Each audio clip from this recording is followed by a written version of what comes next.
Hi guys. So இன்னைக்கு கொஞ்சம் special because இன்றைக்கி தான் போன வருஷம் நம்ம ஸ்டார்ட் பண்ணோம்.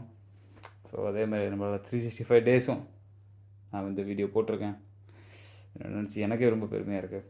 லைக் இது என்னால் கண்டினியூ பண்ண முடிஞ்சதுன்னு.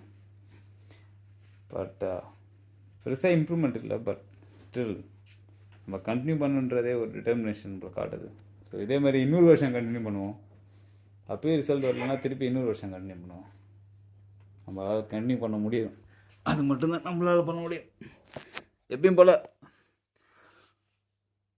இப்போது 60 புல்லப் போனாடி பண்ணுவோம் புஷ்அப்பு. ஸோ அந்த அடி திருப்பி அதே 60 புஷ்அப் பண்ணுவோம்.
ஓகே, இன்னும் கொஞ்சம் ஸ்பெஷலாக நம்ம என்ன ரிசல்ட் வந்திருக்குன்னு நம்ம பார்ப்போம்.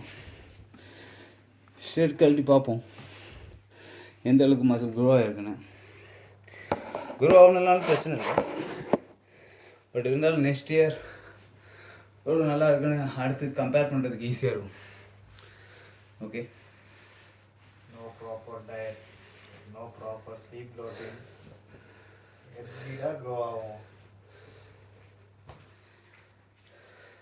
So this is called man boobs. The man boobs developed 2 inch more than பார்த்தீங்கன்னா previous year. கோர் கொஞ்சம் அப்படியே இன்டாக்டாக தான் இருக்குது. அந்தளவுக்கு லூசுன்னு பார்க்கல. எப்பயுமே அது செஸ்ட்டு கொஞ்சம் வைடாக இருக்குது, அது கொஞ்சம் better. But by and dry அந்தளவுக்கு டிஃப்ரென்ஸ் எனக்கு தெரியல. பட் ஸ்டில் ஃபிட்டாக இருக்கிறதுக்கு இதே ஓகே தான். பட் பேக்ஸ் கொட்டுனா பிரச்சனை இல்லை. இன்னும் கொஞ்சம் சுகர் கண்ணு குறைச்சிட்டா என்ன அதுவே வந்துடும். டெவலப் ஆகிடும், அவ்வளோதான். எல்லாம் கரெக்டாக தான் இருக்குது.